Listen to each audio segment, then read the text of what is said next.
Por fin pude compartir esta historia con todos ustedes, que debo aclarar que no es mía. Le pertenece a mi padre, quien era trailero, aunque ya se jubiló hace algunos años. Recuerdo que un día llegó muy impresionado a la casa. No lo habíamos visto en días, pues sus viajes generalmente eran muy largos. A veces atravesaba casi todo el país y estaba fuera de casa por varios días.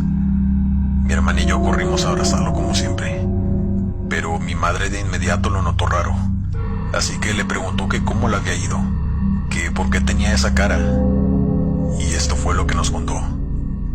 Dijo que el viaje de ida había salido todo excelente, pero que cuando venía de regreso le pasó algo que aún no le encontraba explicación lógica. Nos contó que venía por carretera de San Luis Potosí. Ya venía de regreso a Ciudad de México, a casa con nosotros. Dice que apenas oscureció y notó que un tráiler se puso detrás de él. Como mi padre tenía doble remolque, él tenía que ir extremadamente lento por precaución. Y dice que el tráiler de atrás solamente tenía uno. Así que mi padre le dio la seña para que lo rebasara. Pero el camión de atrás empezó a tocar el claxon, a lo cual mi padre intentó orillarse lo más que pudo para que pudiera rebasarlo. Mi padre decía que podía hacerlo libremente, puesto que ese tramo era de un solo sentido, y no había más carros en ese momento. Únicamente venían ellos dos por ese tramo. Así que no entendía por qué simplemente no lo rebasaba. De pronto aquel camión empezó a emparejársele. Mi padre no sabía qué rayos estaba haciendo. Dice que no podía ver bien quién venía conduciendo, porque el vidrio de ese camión estaba completamente oscuro. Únicamente le hacía señas con la mano de que lo rebasara, que tenía que seguir avanzando, pues era un peligro ir así, los dos emparejados. Pero el otro tráiler seguía igual, y la carretera tenía curvas muy pronunciadas. Imagínense el peligro de eso.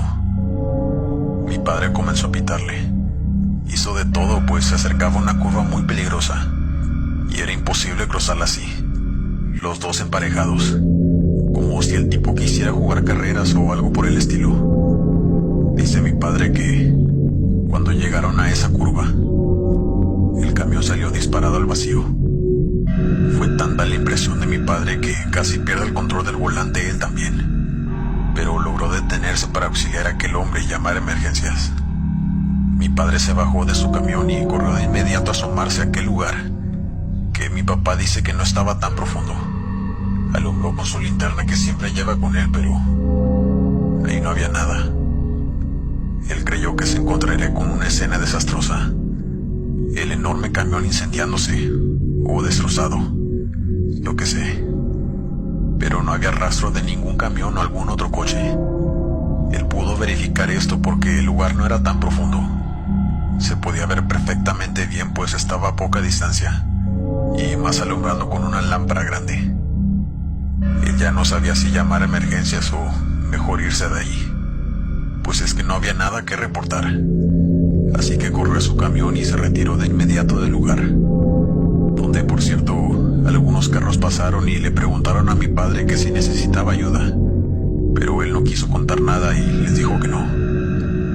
Mientras venía conduciendo, le habló a su colega, que también era uno de sus mejores amigos, pues quería platicarle a alguien lo que le acababa de pasar. Le habló por teléfono y empezaron a conversar. Mi padre le contó todo, y su amigo estaba casi sin poder creerlo. Después de analizar la situación, él le contó que ya había escuchado que eso sucedía allí, pues otros colegas contaban la misma historia, de un camión que se accidentó precisamente en esa curva, en los años 90, por venir jugando carreras con otro camión, y el conductor perdió la vida al instante. Algunos lo han visto por esa misma carretera, incitando a otros camioneros a que vayan más rápido, y después únicamente se desvanece en la nada, o se lanza al vacío también sin dejar rastro. Pero que él no creyó que aquello fuera verdad, es decir, lo paranormal, pues el accidente sí sucedió, pero que ahora que mi padre le contaba que él mismo lo vivió en carne propia, estaba tan impresionado como él. Dice mi padre que ella no quiso parar a descansar en ningún lugar, pues lo único que quería era llegar a casa con nosotros. Después de semejante susto, lo único que quería era estar con su familia. Así que yo sí creo en las cosas paranormales. y más en las carreteras. Pues si nos ponemos a pensar, muchas cosas trágicas suceden ahí, y no siempre las almas pueden irse a descansar. A veces ni siquiera saben que ya no pertenecen a este plano.